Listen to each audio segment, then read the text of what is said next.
Hello everybody, welcome to a glue school. You're going to learn so much about glue today. We've got loads and loads to show you. This is your opportunity to message in if you've got any questions about the types of glue that you should use. Maybe you've been making a project and it's not working.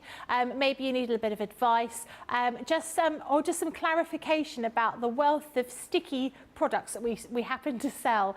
This is your opportunity to take full advantage of us being live and interactive and just have a little message through to us and let us know what you're making. We have got, as I say, we've got 2 hours of glue school and later on we've got launch party. So this is going to be a great day. Lots of opportunities to ask the adhesive guy himself. It's Craig Laird over there. Oh, well, thank you very much. Thank you very much. I take that with pride. I take that badge with pride. I was going to call you Sticky Man, but that sounds a bit weird.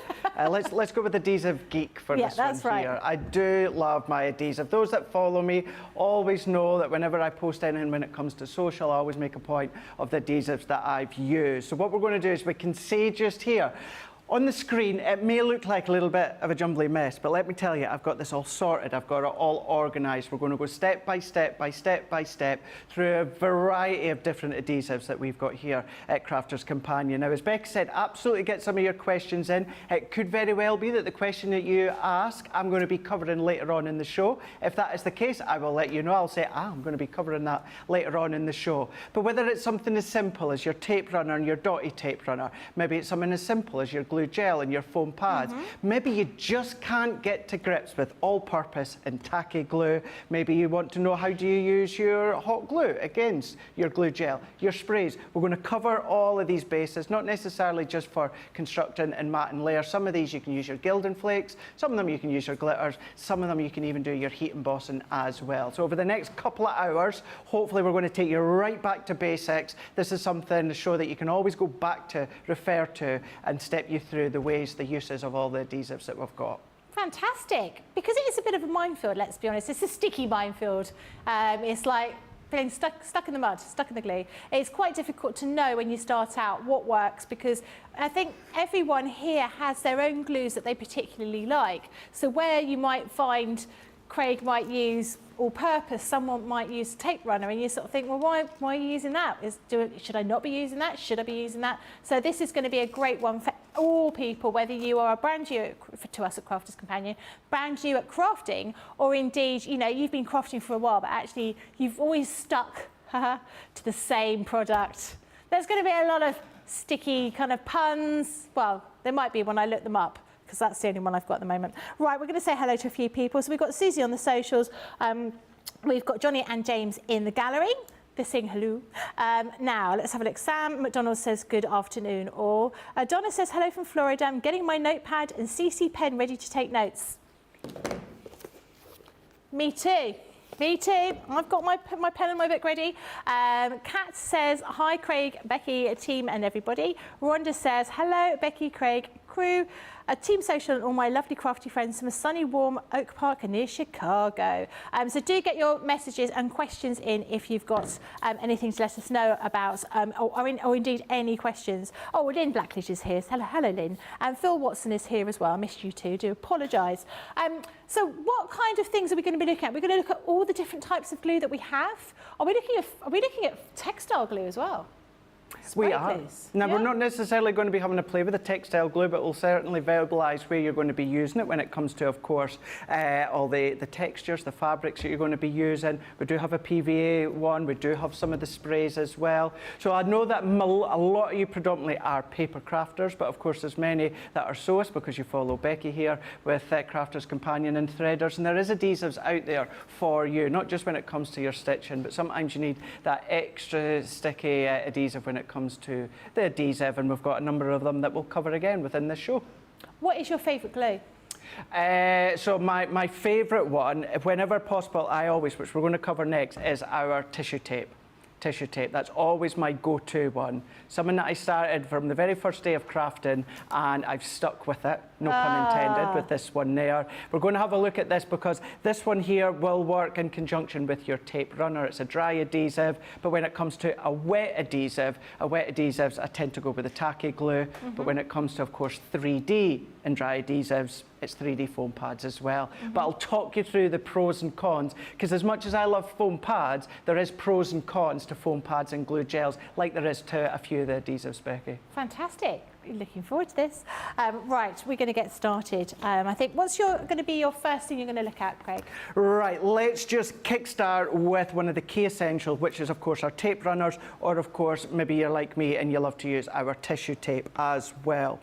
All that I've got done. Now, for many of you that will watch on a daily basis, or many of you that just been crafting for a while, of course, you will know the purposes of things such as tape runners and that. But for the whole of this Craft Your Stash, just bring it right back to basics again. So we've got an overview for everyone that can refer back to whenever they want to, and we're going to start simply with our tape runners. Our tape runner that we've got here is 22 metres in length. It is incredibly strong. It is great for mats and layers, but it's also good for construction if you want to use it for construction, such as box making. But when it comes to our tape runners, I've just got a couple of mats and layers here. Now, the actual cardstock itself, i.e. coated cardstock or matte cardstock, that's irrelevant at the moment. We'll talk you through them later on with our glue gel, and of course when it comes to our tacky glue. But with our tape runner, you've got that continuous stretch of adhesive. Now, one of the main things to enable yourself to get that full length, it's about the way that you're using it. So you're going to then start at a slight little angle, and as we come down, what we're going to do is we're going to then give it a flick, Becky. That's then going to cut the tape, essentially. See, cut that's the what I adhesive. didn't do. So if you don't do that, what could happen, as you then pull, if you just lift, sometimes you can start to unravel the tape that's on here. Right. And although this is a glue to a tape runner, it's not technically, it's not actually a dry adhesive, it's actually a wet adhesive, but within a tape runner form. So that's why when we say give it a rub, which I'll say just in a moment, that's where you start to build up that heat and you're going to build up that tackiness, which is why it's great for construction. So you're just going to go over all corners. I always pop a little bit within the back there, and then we can then simply give that its mat and layer. Now give it a light rub when it comes to the layer. This is building up the heat. Because technically it is a wet adhesive, although it doesn't look like it, the heat is building up that tackiness. That's going to make it incredibly strong and sturdy for your mats and layers, or of course when it comes to your construction. And that is one of the most popular, if not one of the most famous tape runners in the industry. But maybe you are like me and you like to use your tissue tape. Now this is a dry adhesive, but it runs along the same lines as a tape runner. The only difference, it's not on an actual running form. So all that you're going to do within this one here, essentially you're doing what I've done beforehand with the tape runner, but you're just going to start with your tape, and because it's a tissue tape, you can tear it. So you can either tear it with your fingers, or of course you can then just snip it with your scissors. This is what we would say is a straight edge tape. But also on our website, we do have a finger lift tape. Yep. And I'm going to do them both so I can explain them both.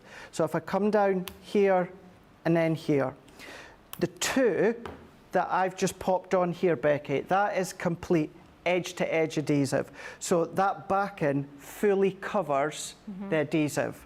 Now, I need to use my pokey tool to get the backing underneath there. Whereas with your finger lift tape, the backing is actually a little bit wider than the adhesive strip. So we're just going to press in, so you'll be able to see here, I can go under with my fingernail and pull it along. And that's because the backing is wider than the actual strip. So that's why it's called your finger lift, because you can quite literally lift it with your finger, because you can get your fingernail underneath. Of course, you can still go in with your actual pokey tool if you want to. So then that, again, all that you would come along and do is you would go in and then you would do your mats and layers, or they are a good one for construction as well. You're going to build it up, and then that is your two forms of going with your mats and layers, with your tape runner, traditional tape runner, against your fingerless tissue tape, or your finger lift as we can see within these ones there. So that is really the basic ones when it comes to dry adhesive forum. But then when it comes to the tape runners, you know we've got our dotty tape runner. Now our dotty tape runner, 22 metres in length, it is the same incredible strong adhesive that you've got within your straight. The only difference is it's tiny, tiny, tiny, tiny little dots. Now what that means is it's going to be perfect for anything that you've got that's an intricate die cut. Because at the moment, if I was to use my normal tape runner, I'm going to waste maybe 50% of it, more than 50%. What I'm going to do is I'm going to go over and it's going to drag, it's going to pull, and it's going to waste. You don't want that. So when it comes to our dotty tape runner, all that you're going to do is you're just going to pop your die cut onto your surface. I'm going to do it onto card just so that you can see it a little bit easier. And then you're going to treat this in the same way that you would treat your normal tape runner. So we're just going to start and then we're just going to pull. Now, even although it's intricate, you just want to still be careful because, of course, you've got intricate pieces. What I would do, and this is just a personal choice, although I know many do what I'm away to say, is you can see I've got my solid space here, Becky. I wouldn't use my dotty tape runner on that solid space. Because it's so precious. But it's a waste. Yeah. You want to keep that, of course, for all your intricate die cuts. We know by now, at times throughout the year, how sparse that they become. Yep. So use them for the job. So all that I would simply do is come in with my normal tape runner and then just go in and infill on that intersection. You're not wasting any adhesive. The dots have only stuck to the actual intricate die cut piece that you want. We're then going to come along, and even as dots, it's that same adhesive forum within your straight tape runner. So we're going to go in, and what we're going to do is we're going to give that a really, really good rub. That's then going to stick that whole piece, edge to edge, onto your cardstock that you can see there. So whether you're doing your mats and layers, your construction, or your intricate die cuts, that is perfect. But then when it comes to your tape runner, what your tape runners are also good for are things such as your glitter, or even if you've got things such as your Gildan flakes, really good for that. So what you can then do is come along with your tape runner, and this could be great little mats and layers. This could be little borders or accents if you want it to be. You're going to treat it in the same way and pull and cut, and then you can then come along with your glitter, and then we can then just sprinkle that over the top. And then what we can then do is come along, give that a really good smooth out, tap that off, and then you can use your tape runner as a form of mats and layers with your glitters. Now you can do that, of course, with your flakes, as I said beforehand. You can do it with the dots, however, depending on the size of the grain of the glitter, if it's a larger grain, you're not going to really see the dots. Right. Dots are good with the flakes because they're really, really minute. But going back to these ones here, just briefly, Becky, you've got your traditional standard tape runner that we do, which is great for mats and layers construction. You can be using it for things such as your glitters, of course, if you want to, and still incredibly strong. But then if you want to then come along and do additional mats and layers with your tapes, then this is one where, you know, I use these most of the time. You'll see me every now and again flip to the other side. So there's no right or wrong. It's purely personal preference. But these ones here, to start off with, when it comes to your adhesive forum, certainly your dry adhesive forum, these are some of the main ways in which you can use your tape runners in conjunction with your mats and layers and your glitters. Fabulous. I've got a couple of questions. One question was from Zoe Carver, who asked if we could have a side-on view of the tape pen so they can see the correct angle that you would be using it at. Really and good I've got two questions for me. So that little flick that you do with the tape pen, do you do the same flick with the dotty tape pen, or you don't need to worry about it? I still do it. Still get into the habit of doing it. Okay. Still get into the habit. But what we'll do is let's do that. Let's go side on. We'll get James to go front view here. So we're simply going to go in at an angle. So we're going to tilt at an angle, and then what we're going to do is we're going to pull until we get as far, and then what we're going to do is flick. Left or right, doesn't really matter. You're just wanting to break that adhesive strip. Get to where you need it to be, flick, carry on all the way around, flick, carry on all the way around, flick, and I always just put an extra little bit within the middle and then flick. You're tearing that tape, you're tearing that adhesive strip. You can then come along, go in, mat and layer, and then that is going to mean that you're going to get the most out of your tape runner. You're going to get that full 22-metre in-length tape runner if you flick at the end. Okay, perfect. My question was, if you are using smooth card and you're using something with a texture like linen cardstock, is the tape pen sufficient to hold it, or do you need to go for a wet glue? Nope, really good question. Your tape runner, that is really good for things such as your linen cardstock as well. When it comes to the cardstock, the only time that you really need to pay attention to the adhesive that you're using is if you're using a wet adhesive, which we'll go over. Actually, we're going to go over it just, it's going to be my next demo. Okay, one more. I have got another one later on, but I think I'll ask that when it comes up. Okay. And the other one is, what kind of glue would you put on an envelope so it can be sealed? So, again, another really, really good question. I don't know if we still do it. We did do an adhesive gum on our website for our envelope, and it was a very, very light blue liquid. You just put a little coating around the edges of your envelope, and then what you do, let it dry, and then you could go in, of course, with a little bit of moisture and seal it. Okay. I'm not sure if we still have that on the website. I know that we'll check. If not, then even just a tiny little bit of tacky glue around the edge, because of course they're going to be opening that envelope. Or what I like to do is either a glue dot or our wax seal, Becky. Okay. So I use our wax seal to seal it just at the tip of the envelope. So if we don't do something anymore, such as an envelope gum, then of course there's a few different adhesives, maybe a thin bit of your tape runner, just something that's wanting to hold close that envelope. I suppose with the paper that you would have with an envelope, it's lighter, so you wouldn't want to use a wet glue? Would that be right? Well, so you can do it again, and try and not to overcomplicate everything that I'm going to show you today, but it also depends on the cardstock that you're using. Depends if you're making an envelope or an envelope box out of linen cardstock compared to something like a Centura Pearl that's a coated cardstock.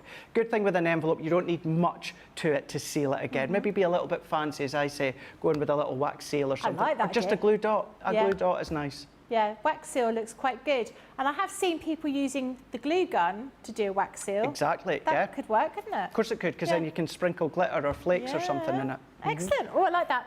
Loads of people are loving what we're doing here. Lots of people are saying hello, but actually, Laurel says, good morning, Becky and Craig, and all my crafty friends. Hoping the show will stick in my mind.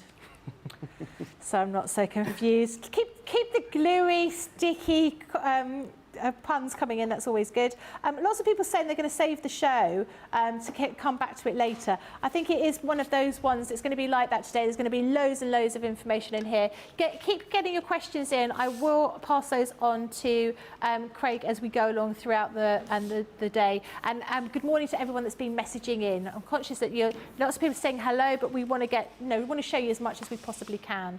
So what's the next glue we're going to look at? Rightio. So this is the one that so many people will always ask, right, where do I use this compared to where do I use that? And what I mean by this and that is tacky glue with our all-purpose glue. Because this is the one that I would say pay attention to, but we sometimes use our tacky glue a little bit more than what we say. And what I mean by that is we've got our tacky glue and we've got our all-purpose glue. Now, the all-purpose glue, as many will know that, as Leanne will consider it the best glue in the world. This is making your layers incredibly strong, incredibly tough. But there is a cardstock form in which you would use each one.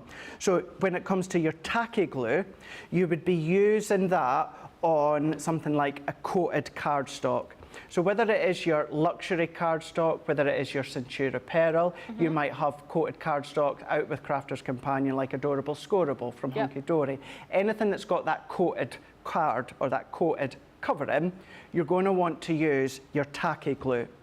If you were to use your all-purpose, Becky, what you've got is the components inside. You can actually start to strip the coating, and therefore it may stick initially, but then after a very, very short while, what's going to do is it's going to peel off that film because of what's inside that makes up the all-purpose glue. So your tacky glue is for all of your coated cardstock, and then your all-purpose glue, you're going to come along and you're going to be using that for things such as your uncoated cardstock. So things such as your linen cardstock, your white multi-purpose, your black, your craft, all of your uncoated fibrous cardstock. That's where you're predominantly going to be using your all-purpose glue. Okay. This is what I meant a moment ago with, don't want to overly confuse you, but you can use your tacky glue with your uncoated card a lot, as well. Okay. And I use it a lot. The thing with that is it's all about the properties. It's all about the water content within glue. So when it comes to your Collal tacky glue, there is a lot more glue. There's a lot more PVA than water. So then that means it's a lot less chance of it starting to bend and buckle your cardstock. So if you've got a glue, and an inexpensive glue, let's say, that's quite full of water, and you use that on an uncoated cardstock, linen cardstock, white multi-purpose, black, craft, the fibrous cards, that's when you're going to start to saturate it because the water is soaking through. But because there's not a lot of water content, as long as you use this sparingly on your uncoated cardstock, you will get away with using it, because I do it a lot, Debbie Fisher does it a lot, and when I say sparingly, if you get your hands on our little glue applicators, these come empty, decant your tacky glue inside, that's going to enable yourself to use it sparingly. So I'm going to do that within these ones here. So when it comes to your uncoated cardstock, you can just use the actual nozzle if you want to, but it's a little bit wider in the tip there. So although it's a little bit wider, I would say if you come in with your little applicator here, and then all that we're going to do, and remember this is our, sorry, I need to go in with my all-purpose for this one. We're going to go in, so just twist. So we're going to twist that nozzle, and then what we're going to do is we're just going to go around the back here. So we're going to get that flowing, and we're going to work all the way around. So we don't need much whatsoever when it comes to the all-purpose. This one, what we're going to do is we're just then going to pop in. This, with your wet adhesive, which this is, you've got wiggle room.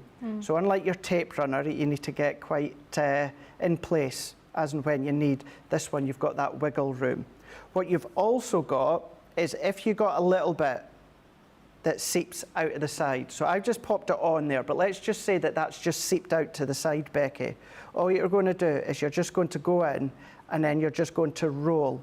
You're going to roll and see how you've got these little globules that just come together. Oh, yeah. That's it wiped off, and you've got nothing, no residual, no nothing. So if you do get a little bit of excess, don't worry, just keep rubbing, and it will then disappear. You'll get no kind of glue adhesive stuck on the cardstock.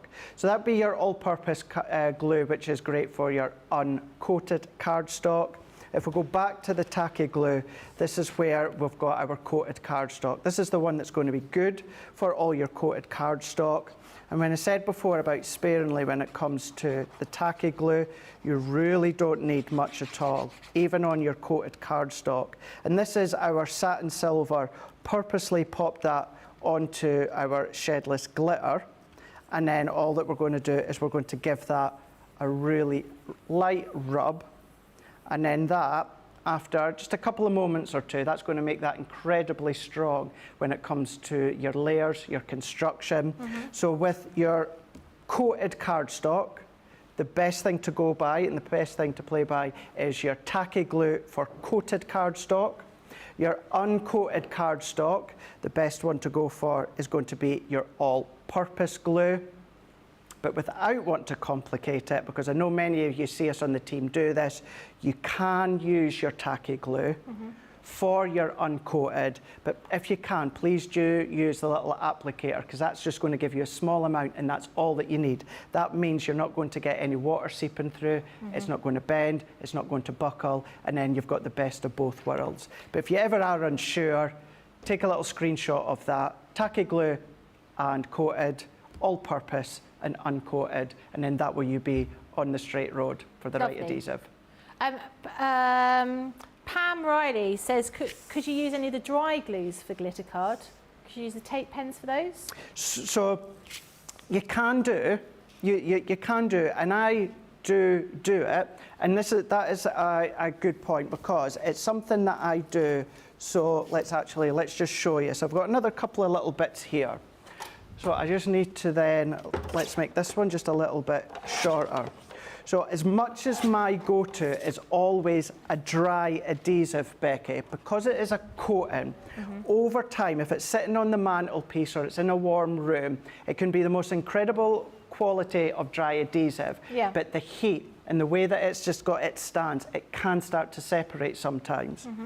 If you do want to use a dry adhesive, what I would do, and I've done them on shows in the past, and I do this with foam pads, I'll show you that later on, is I'll go in with my dry adhesive, but I'll give it a little helping aid. I'll give it a little bit of a squiggle of tacky glue, just enough, just so that my tape runner is going to grab.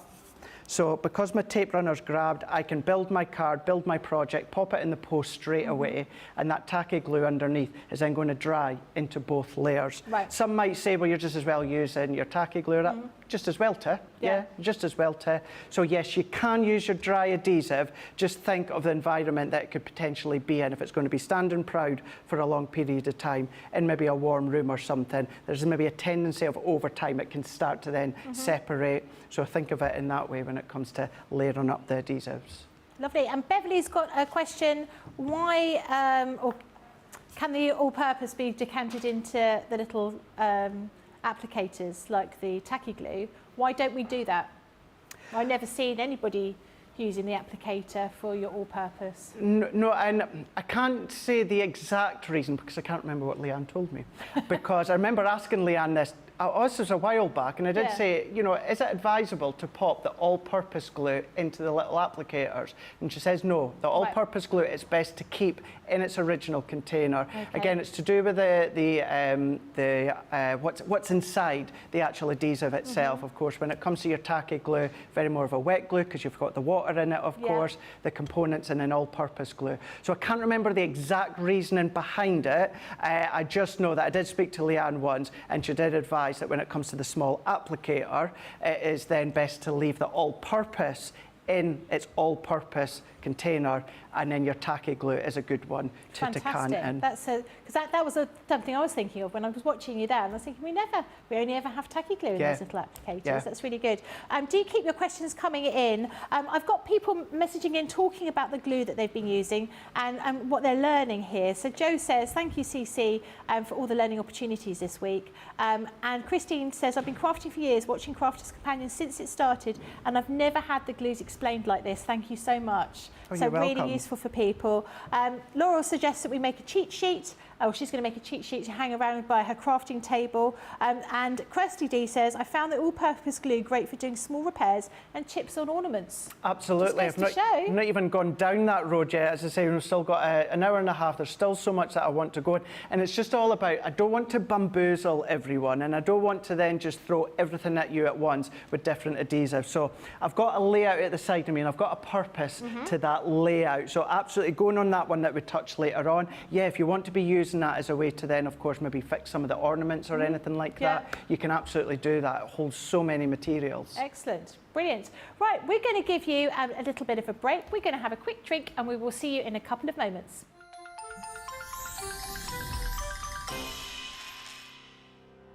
We get to know people from places and walks of life that we wouldn't come across in our everyday life if it wasn't for Crafters TV and doing what we do. I got so many lovely comments from people when I started doing the presenting, and it was just really such a lovely feeling. And it's nice that people keep messaging in. You know, we see the same people. We know you can build up that kind of relationship with those people. So it's just the fact that people like what we do and they're pleased. And I do love it when people send us photographs of the items that they've made. We talk about customers, but really they go in as a customer, come out as a friend. The support that I get is amazing. The messages I get are amazing. Me personally, it is personal interaction. I've never had the best of health. I've always been open about that with our viewers at Crafters TV. So many people are in the same situation as me health-wise. Other people have got a completely different health issues. They understand and they relate to what I'm going through, what others are going through. So whether we interact on a crafting basis or whether we interact on a health basis, a personal basis, we're all there to support one another. It is incredible. The reaction of viewers when they come to meet us is worth all of the early mornings when we have to get up for our early morning shows. Some of the customers come on as craft ambassadors and things like that, craft along with us, and being able to actually chat with them on air. I love it. I really love that connection with them. We've had lots of shows where we've done like craft alongs, especially where we've had viewers craft along with us.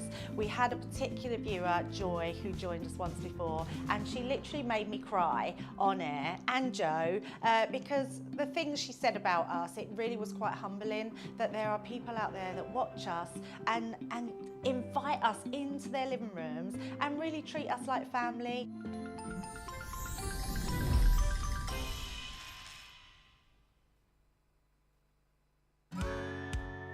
If you love Crafters TV, we've made it easy for you to watch us wherever you are. Whether you catch us on your tablets or take us with you on your mobile phone, it's easy to watch us anywhere. From here to here. Maybe don't watch us here. It would be easy to watch us here. Probably the easiest place to watch us is here. Crafters TV, with you wherever you are. Hello everybody, welcome back. Shadia's here. It said, good morning Chocolate Becky and Hottie Scotty Craig. I like the fact we've got nicknames. I particularly like my nickname. You like your nickname? Chocolate Becky. Chocolate Becky. Yeah, because everything was related to food or chocolate as far as I'm concerned. Hottie Scotty. Hottie Scotty. What is it they call me? The Hottie Scotty. The Hottie Scotty, yeah. I say it like that. For anyone that's new to us or relatively new to us, I never gave myself that nickname. Can I just make that crystal clear? Predominantly it was you guys across stateside that gave me that nickname. And you love it? And I love it. Yeah. Yeah. Because it's printed on the back of all of his tops. I do, yeah. Yeah. You know, like a boxer. Mm-hmm. That's what I think it is. Rosalind's here to say hello, and Joanne says, hello everyone, I'm loving Glue School. I do have a question about textile glue, but I'll ask that a little bit later. Just remind me about it. Yeah, perfect. Yeah, sounds good to me. Yeah, let's get going. Rightio. Let's go in. Construction now. Now, as I said beforehand, when it comes to construction, you can be using your tape runners. I've been crafting over 20 years, and I am very one of those that uses the product for its purpose. And when it comes to what I'm explaining here, when it comes to construction, box making, predominantly what we would do, Becky, is we would use red liner tape and tacky glue. Yep. So that's what I'm going to do. Okay. So I'm not going to then confuse it anymore by doing it also with the tape runners, but just know you do have that additional avenue. I'll show you the tacky glue and then your red liner tape, but you do have that additional avenue if you want to use your tape runner. So I've got just a couple of pieces of cardstock here, and I'm going to go in and I've cut them both to 6 by 6. Okay. So we're going to there as if we are just constructing our box. So let's go in at the box lid side, and I'm going to do this at 1.5 inches on the box lid side, and I'm not going to make anything specific at the end of it. It's just going to be a nice box, but one of them, Becky, we're going to layer on the tabs with our tacky glue, and then the other one we're going to use our red liner tape. Okay. So we're going to go in, so I'm still going to do a box lid and a box base within the one project, although I said loosely it's not necessarily a project, but it will be a box. And this time I'm still scoring at 1.5, but I've done it on the box base side. So let's go into there. And just so that I know, not that I really need to remind myself, I'm just going to put a B just so that I know that that was going to be the base. Now, when it comes to your construction, tacky glue, and then your red liner tape. Two of the most popular ones to be using for construction. So what we can do, now what I like to do is when it comes to these tabs, and the reason I've scored these from scratch, Becky, is you can either cut your tabs to start with if you're using your red liner tape, or what I do like to do is I like to then just keep my tape into place before I do my tabs. Now I might get a tiny, tiny little bit of wasted red liner tape, but the reason I do this will become apparent in a moment. So if I go along and just pop some of our red liner tape, and we do have thicker red liner tape. So for instance, this one here, I could have been using my 12mm red liner tape. So there's no real rhyme or reason why I'm using my 6mm on this one here. But it also goes to show, even if you don't have thick tape, you can still use your thinner tape, so don't worry. So before I do it, and in actual fact, there's my 12mm there. So before I do this one, so the reason I tend to like to pop on my tape first is I can then come along and then I'm just going to cut.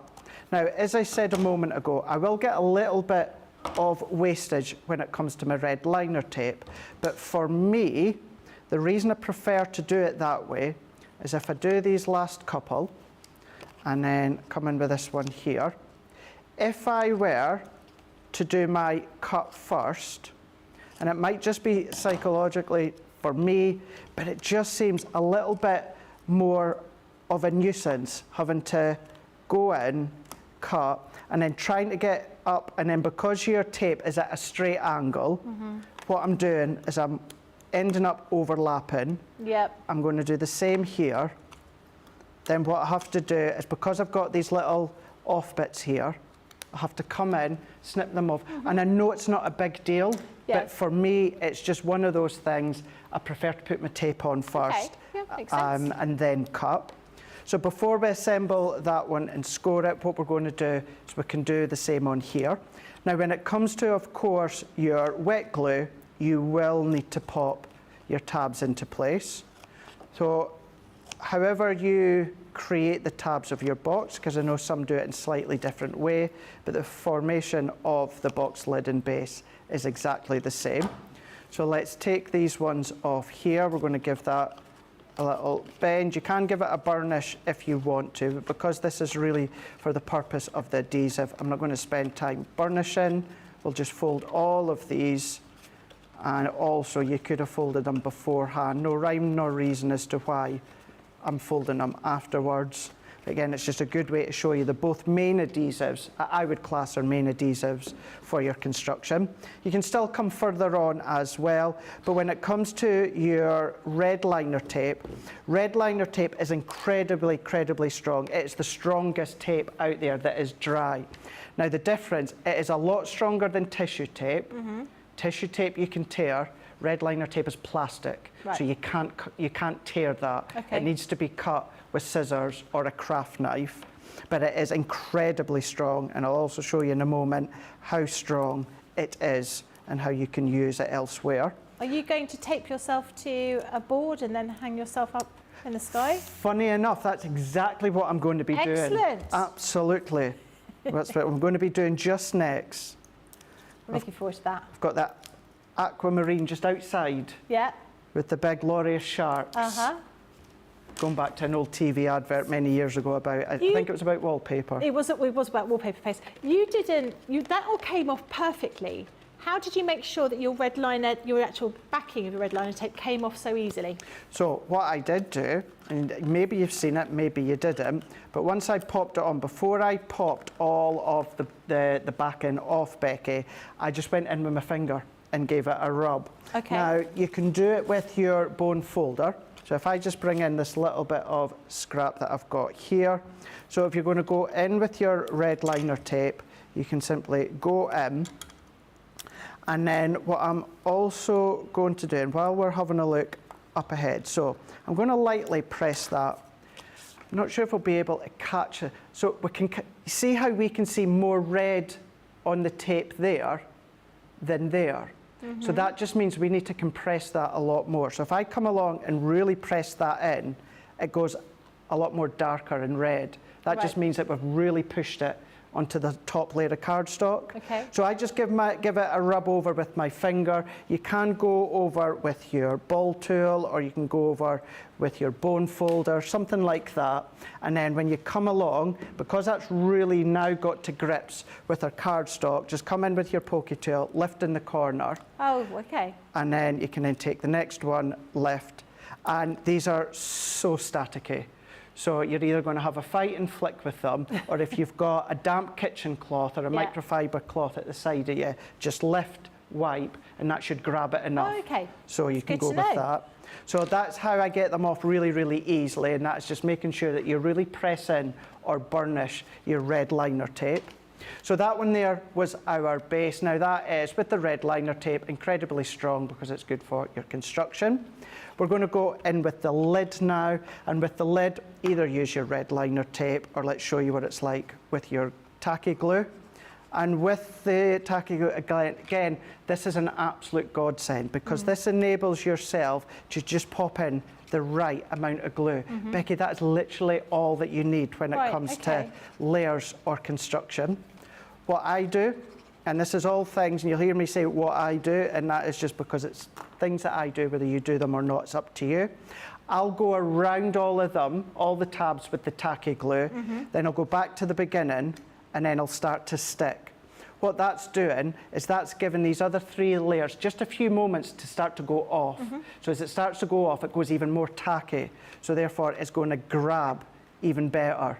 So we're just going to hold, and then we're just going to then come along, and then we're going to hold, and then we're going to come along, pop that in, hold all these into place. Once we've got them where we want to, I then just pop it back flush on my glass mat, and then I just press and work my way around, ensuring that all the layers of all the tabs are all nicely secured, pressing that in. So we've got our box base that I happen to have done within red liner tape, or sorry, box lid within red liner tape, box base within my tacky glue. No right or wrong one to be using. They're both perfect for construction. That's what they were originally used for when it comes to construction. But then what you can also do as well when it comes to red liner tape, now I wouldn't do this with our tape runner or your tissue tape. I would only do this when it comes to my red liner tape, and that is bringing in just, you know, a mat and layer, piece of cardstock, whatever it is, and you can heat emboss onto this. So we can go in, let's give that a rub. Yeah. We're then just going to take that back in off here, and then if I then just plug in my hot gun, or my heat gun, and then I've just got some embossing powder. This is just a white one, just so that it shows off the embossing. Treat it like glitter. I'm then just going to decant that excess back into place. And when it comes to heat embossing onto your red liner tape, don't treat it any differently than normal heat embossing. Okay. What I mean by that, start at a specific area, as it melts, move. You do that when it comes to normal heat embossing anyway. So although it is plastic, be careful, but as long as you then heat and move, you're going to be fine. But as I say, you'll be used to that anyway, because it's what you do when it comes to normal heat embossing. So we're going to start at this top corner, and then as that starts to melt, what will happen is it'll melt, it'll start to change, and then all that I need to do is start working my way along. So this could be a little banner, this could be a little bit of bunting, this could be a mat and layer. Yeah. But you're able to use it with your red liner tape. Wow. Never knew Heat that up. Now you're never going to get that incredibly smooth design, but it gives you sort of like a crackle effect that you can see, which looks really, really cool. And then the other thing that you can do, and I'm not going to do this because I've done it not that long ago, but you can also use it with your glitters as well, just like I've done with the tape runner. So with it coming to your red liner tape and your glue gel, two of the great ones for construction, whether it is your box making, construction, your card making, that's where you're going to be using those. As I said before, not want to complicate it, but let's remember you can use your tape runner for construction. But then if you want to go down a different avenue with your red liner tape, you can heat emboss with it, and you can do your glitters on it as well. Fantastic. Wow. That's really cool. I love that. We've got a couple of questions, a couple of comments and things. Sissy Hastings says, appreciate the tip about the need for the red liner tape to be darkened and pressed down for full effect. Thank you. Heather says she uses a dry paper towel which grabs the liners. Rosalind uses sewing clips to hold the corners until they're dry, and she always uses tacky glue when she makes boxes. Karen has asked a question. Craig, I see where you put your small applicator of tacky glue top facing down into a holder with a baby wipe or a wet wipe. Do you have a pin in the applicator? If not, how does the glue not keep leaking out of the holder you sit the applicator into? It's because I try and keep it damp.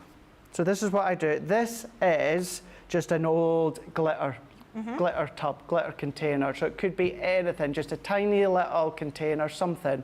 And yes, so it is a baby wipe, but I use that same baby wipe over and over again. Now it will dry out relatively quick, but what you're going to do, or what I do, Becky, is just give it a spritz every now and again with water. Okay. So we're just going, not too much, because otherwise, if that really is getting saturated, that's going to be soaked up into your glue. If that happens, and it does happen, it still happens to me occasionally, where I put too much water in, just over the bin or somewhere safe, you're just going to press into can until the initial water pops out. Obviously there's no water in it, but it's just for visual to show you. Keep pressing until that water's come out, and then you can use it as normal. But yeah, I don't have a pin in that. I keep that damp, and then I just sit it like that. I never put the pin in it. Okay. So whether it's sitting in our green room, whether I'm here at Hobby Maker in the UK, wherever it is, it stays in my craft trolley like that. And occasionally it may get just a little bit bunged up, so I just go in, spritz my baby wipe with another little bit of water, and then that water will then just start to soak in slightly, and then it enables you to keep using it. Fantastic, because we do have one over there, don't we, in an egg cup? We do. And that does have the pin in it, but nothing wet. Nothing. No. So I suppose it just stops it from, having the pin in it stops it from leaking out, but it doesn't allow any air to get to it. You could have it like that. Yeah. It's just that it does work. It's one of those things as well, if it works for you. Yeah. If it works for you, many in the team do it this way. Debbie Fisher does it as well, Debbie Robbins. It's the way that we do it, and many in the industry. It's just a nice quick way, and it just means that you're not getting to start getting your containers getting kind of clogged up all the time. Absolutely. Thank you very much. As Dawn says, Craig, you have the best tips. Pat says, I love watching the shows for great ideas. I actually use a red liner tape to attach flakes to a card. I like that idea. I like the idea of going to have nice and straight stripes in there. That's a really good one, yeah. Fantastic. I've had one question came from Joanne. With the box, she noticed some white on the folds of the box. Is there a way to stop this from happening? Is that to do with the core of the card being white? Yeah, so that is the core of the cardstock. I'll be completely honest with you, when it comes to what I was using, when it comes to construction of the box, I pretty much grabbed what I had at the side, because it was more about showing you the adhesives. What I've probably done as well, I think if I refer back to what I'd done, I think I scored 3 times. I would maybe just score lightly just twice, and then of course that's going to eliminate the factor of totally stretching those fibres of the cardstock. So if it does happen to you, one, it could be the cardstock, the weight that you're using. If you're using a substantial weight and it's still getting that white cracking work, chances are you're just scoring a little bit too hard. So just ease off ever so slightly. So as I say, I think I'd done 3 when it comes to the score lines. I would maybe just do 2 and keep it quite light. Okay, brilliant. Excellent. And please do keep your questions coming in. As you can see, Craig is a wealth of information, not just about adhesives, but all sorts of stuff. We're going to give you a chance to have a little bit of a break, and we will see you in a couple of moments. What makes Crafters TV so special is you guys. It's really special because the experts are really experts. They're really skilled at what they do, and they want to make sure that the audience also improves on their skills. Crafters TV is so special because you've got together a really sort of key group of people and people that are very passionate about the product. Crafters TV is so special because it's a unique community that we have with each other where we can learn and grow and communicate with each other. Community, the family spirit, the education, everything to do with craft. We are all like-minded people who share a passion. I love all the inspiration the demonstrators bring and all the knowledge for us out here. What makes Crafters TV so special? 100% it's the interaction. No other crafting TV channel or show has the same interaction. I love the community, I love chatting live, I think that's the best part. And it's gone beyond crafting because we've become friends. It feels to me to be a really, really close relationship with our customers and viewers. You guys make us feel like we're part of your family. I've never been on the show before, but one of my friends who I did meet from CCTV encouraged me, and I was on the craft along. Massive team of people, and I think they've all got their role to play, and it just brings everything together. It allows us to do our job and just love it. The people, obviously, the people not just here at Crafters Companion, but the viewers that watch us. I mean, everybody. We have this real magical essence about it. Bye for now. Bye.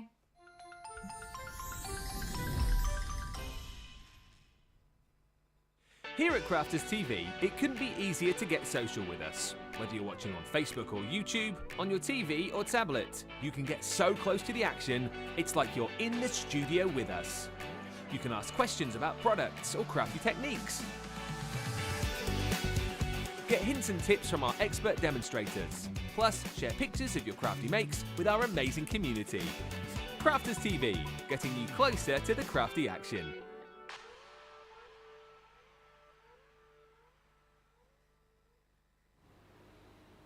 Hello everybody, we are all about the glues today and lots of information for you on Glue School. So we've been looking at wet glues, we've been looking at dry glues. What other glues? Well, have we not exhausted the gluiness of Crafters Companion yet? No? Sorry? Have we not exhausted the gluiness of Crafters Companion? No, that I was just distracted there with everything that I've just gone and laid out for what I'm going to show you next. It is potentially, no, it's not potentially, we're going to go over my favourite of all when it comes to dimension. Oh, I'm looking forward to this. What's it going to be? Is it going to be... Not going to sing it. It's not. You'd be on your own if you did, but no, it is. We're going to talk the difference between foam pads and glue gel and where one works best over another because there is, there's benefits to both. Fantastic. Looking forward to that. Heather says she uses a damp paper towel for her glue. Good idea, absolutely. And Rosalind says, I think the temperature in my craft room is too cool because the glue is always hard to get out of those little applicators. Would that cause a difference? It's exactly what's going to do that. Right, okay. Absolutely, it's going to do that. It's one of those things that it can be hard to get in the middle. If it's too cold, it's going to be really, really hard to decant out the little applicator. But then if it's too hot as well, something like an adhesive, a glue, you would sometimes think the heatness is if melt, and I don't mean melt the glue, but you know what I mean by anything that's hot can make things soft and run, and it doesn't actually do that. It can start to not clog, but the heat just stops it from flowing that little bit easier than what you need. So it's just getting that little bit of that in between. But if you've got a little damp cloth or something, that's just keeping it a little bit more moist, and then hopefully that'll just keep it running from the little applicator. Would that then mean that if you live in different countries, one glue would work better for you than another? Yeah, if you're in a particularly humid country, for example. Yeah, so do you know something, Becky? That's a really good question, really good question. Not necessarily that one would work better than the other, it's about where you would store it. Right. How you would store it, and maybe it'll be differently because, of course, we say here in, you know, what was it we say, tend to be a dry, lukewarm room or something like that. I know it's a bit difficult when it comes to a craft room, but of course, you know, if you're up in Aberdeenshire craft room, if that's where you live, compared to the middle of Florida when it's absolutely roasting hot when it comes to certain adhesives, and that really, it really plays on your dry adhesives as well. That is the worst. If you're in a really, really hot room or environment, and I'm sure many of you guys can vouch, certainly across stateside as well, if you've got foam pads or you've got your red liner tape, anything like that that's a dry adhesive stacked on top of each other, the heat can start to kind of meld the adhesive together and make it really, really strong. If you are, just quickly going on that one, if you've got your red liner tape, don't do what I do and do this. Although in saying that, I only stack them on the counter at the side of me. If you are going to use them, don't stack them like this, because the adhesive, Becky, is that strong. If it's in a warm area, it's literally going to glue itself together. Oh. If you need to, get a little bit of like parchment paper or something, non-stick paper, put a little layer in between. Or if you have got something for your stamping, have I got mine? I don't think so. There was one here. If you have got, here we go. If you've got an anti-static, it's just my scoreboard.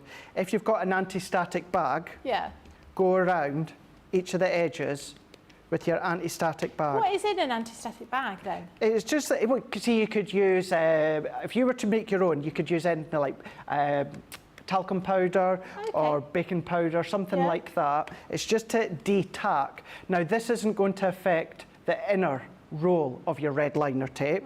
All that's going to do is that's just going to take the tackiness away.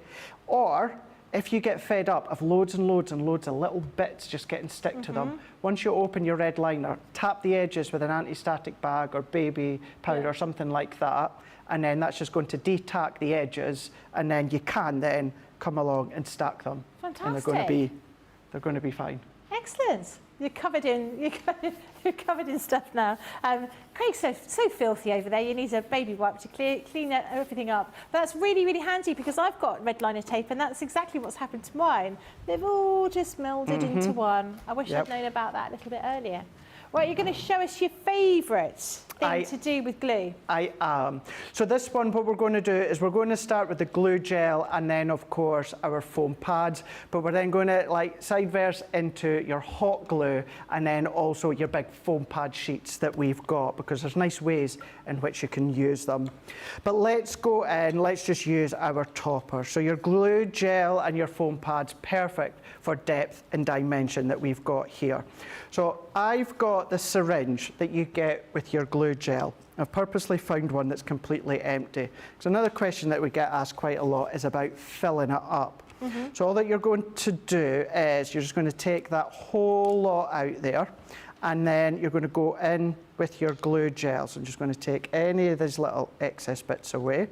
You've got your little key at the bottom. So you're going to start to roll, and then what we're going to do is we're just going to hold that against the top. So we're just going to get that nice and snug, and then what we're going to do is then we're just going to twist.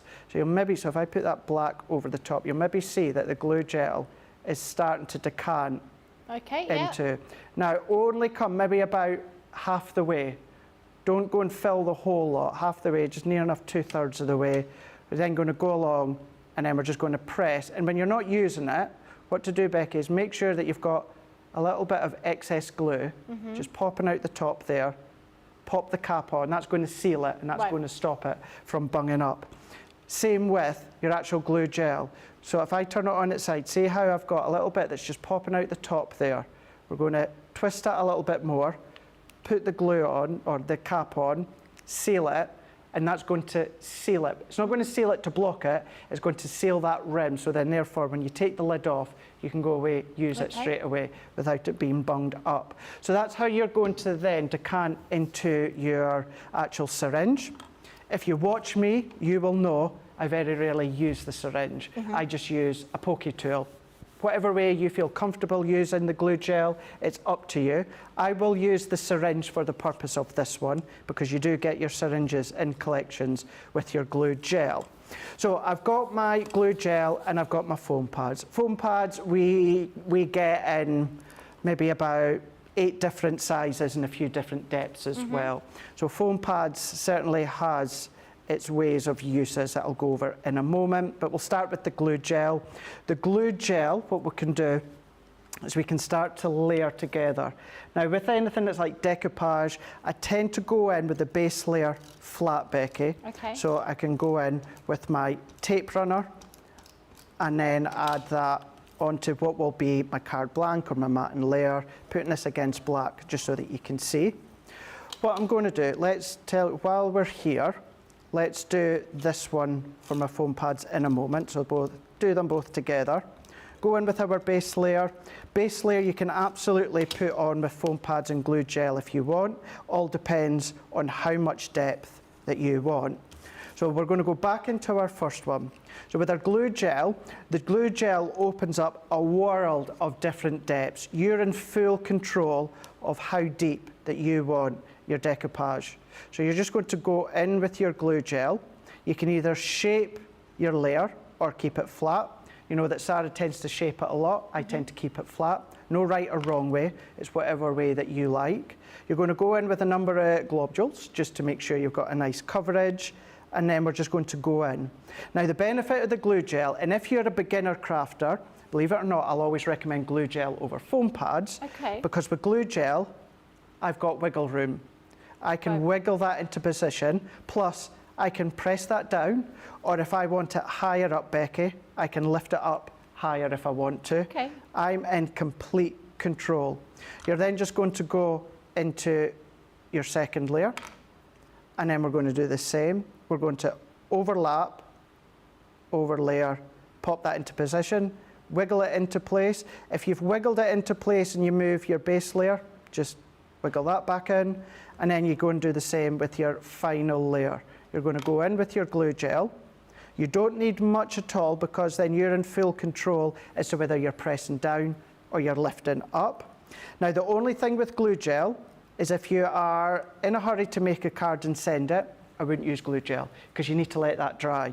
Okay. Now that for me would be touch dry within about half an hour. To post it, like anything that's wet, I would recommend leave it overnight to make it really, really strong and make it postable so that it's not going to be damaged within the post. But if you're a new crafter or you're not that very confident in getting face on, straight on the first time, the glue gel is definitely the one to go for because you've got that movability and you've got the wiggle time. But let's bring in my favourites. We're going to go in with my favourite, which is your foam pads.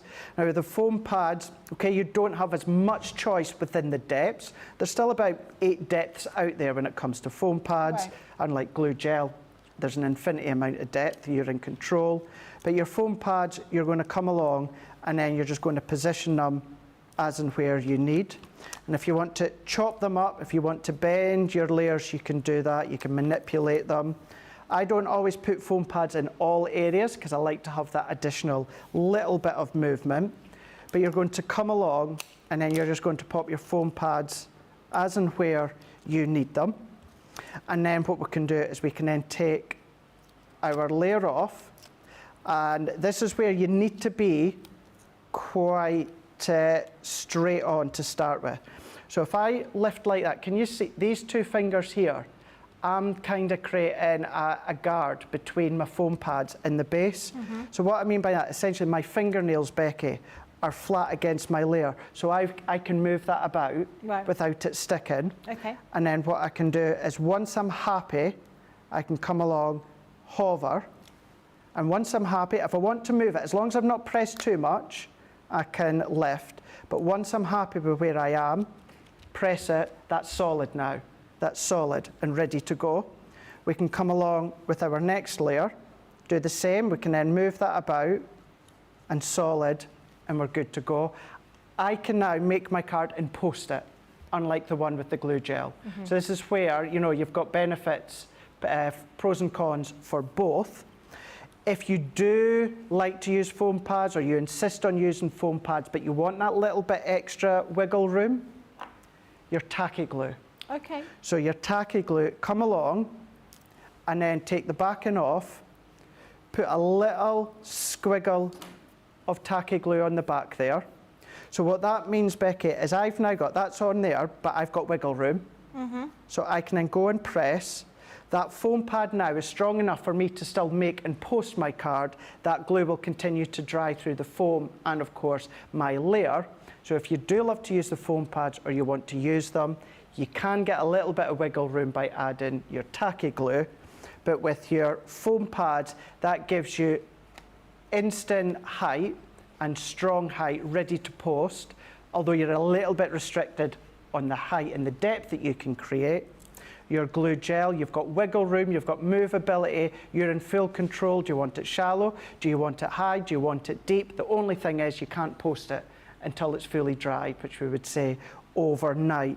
So these are the two main ones. We've got our foam pads. We do have our foams on a roll. Now you can use these in exactly the same way, just snip the amount of little layers that you want, or if you love to do things such as shakers, these are a good one. But then we also do things such as our foam pad sheets, Becky. So these are big A4 sheets that we've got, and we tend to do them in packs of 5. And you've got a couple of different depths. You've got a 1 mil depth, a 2 mil, and a 3 mil. Okay. Now let's say we wanted to have our well, we want to do our decoupage, but I want to do decoupage, I want to do layers, I want to use my nest and dies. Can I ask a quick question? Of course you can. In that pack, does it have all of the depths in there, or do you buy each thing that you order, does it have different sizes in there? So when it comes to the main foam pad sheets, you've got your 1 mil, you've got 2 mil, and you've got your 3 mil all in the one pack. Right. So you've got, so you get, I want to say off the top of my head, Becky, you get 1 sheet of the 1 mil in depth, you get 2 of the 2 mil depth, and then you get 2 of the 3 mil depth. So that gives you 5 sheets in total when it comes to the foam pad sheets. Okay. And with these ones, we then, of course, if we wanted to, let's just take this one. Say I don't have foam pads, Becky. What I could easily do, go along, cut my own foam pad, make it bigger, and then just start to assemble as to what I'd done a moment ago. So you've got that option. Or what you can do is what I've got here is I've just taken a die cut nest and die, and I've got a little bit of white cardstock. So if we take the backing off, don't bin the backing because I'm going to show you that just in a second. What you can do is if you pop your cardstock onto your foam pad sheet, what I'm then going to do is I'm just going to cut away this excess here because I've got some foam over the edge.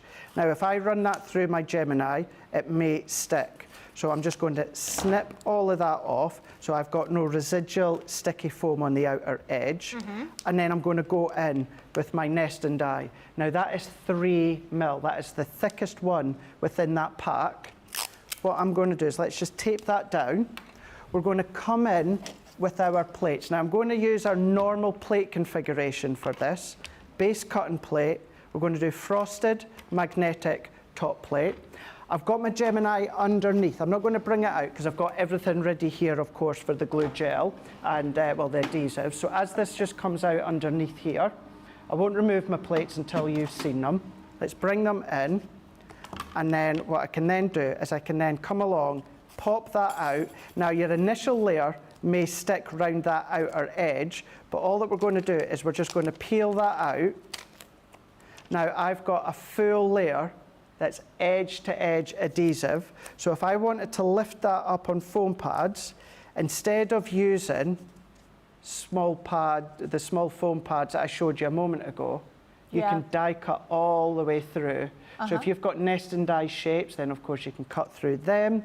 I wouldn't necessarily do anything intricate with your foam pad sheets. That's going to be a little bit difficult, but you can be using your foam pads to die cut, lift through, and that just gives you a nice professional seamed edge all the way around that we can see here. And then I think we'll just take a little break just at the moment. I've not finished on this section here. I'm going to show you the glue gel and then the hot glue, but I think this is maybe just a nice point just to pause for a second, and then we'll finish off that one. That sounds really good. I love that. So Johnny did say you've not seen these foam pads before. I've actually seen Sarah showed them to me a couple of weeks ago, and I didn't even realise we did them. And actually, they're really, really useful. Very. And work out really good value for money as well, because you get so much in them. Sandra Dunder said, I use Pringle tube lids to separate my red liner tapes. That's a good idea. That's a good idea. Yeah, I like that one. Susan Griffith says, fantastic tips, Craig. All these little things like red liner tape fixes, thank you very much. Now, Shadiah says she loves her foam pads and she collects them in cellophane bags. And Mel McKing says sometimes she felt the foam pads lose their stick after a really long time, so maybe adding the liquid might help. Now, I was just working it out. I used foam pads for my GCSE art project 32 years ago, and the foam itself, I mean, they're not Crafter's Companion. You know, Sarah wasn't even alive practically when I did that, but they are ordinary foam pads. Now, actually, what I found is the adhesive's still there, but the foam itself has deteriorated. But it's been 32 years. Yeah. But I know I could lift them up and put new foam pads in, and it would be just as well. And I'm sure now technology's moved on. You know, 3 decades ago, things are very different. But really, I found them really useful. And actually, when I did use them, no one knew what I was talking about. Even my art teacher was like, what are you talking about, these foam things? Evelyn says, I love the 3D glue for my decoupage flowers. I think there's a certain amount of people that really love particular glue, don't they? And one of the questions I was thinking of is there a particular selection of glue you would suggest that if you're going to be crafting with children you should use, or glues that you should steer clear from if you're going to be crafting with kids? Do you know something? I can tell you the answer, although what was the way to say, I've not really thought about that, but I can safely tell you the answer. Other than our sprays, and it's not that our sprays are harmful, but it's just about potentially spraying, we say do it in an opened environment. Well ventilated environment. We know we don't do that. Yeah. Let's be honest, as crafters, I'll show you later on, we tend to do it at a distance or that. Please do it. If you can keep the window or that open, please do so. We know that most of us don't do it. We just lean over and we'll give it a little bit of a spray. So other than the sprays, although they're not harmful, because they're a spray and in the environment that you're at, I wouldn't necessarily use them with the kiddies, but our tacky glue, our all-purpose glue, our tape runners, probably goes without saying, depending on the age, I wouldn't use a hot glue gun because of course of the heat. So the hot glue because of heat, and then the sprays just because you're spraying it into, of course, the environment, which most of you probably will be doing like I do. Other than that, all of our adhesives are completely safe. Give them a wash off the hands, clothes if they get on, so yeah. Fantastic. Well, that's good to know, because sometimes you think, I'd sort of think of that 3D glue gel, thinking maybe it's not great for kids, maybe foam pads are safer, but great to know that you can use any of the glues. The other thing as well, just expanding on that one, Becky, our main glues as well, they're all acid and lignin free.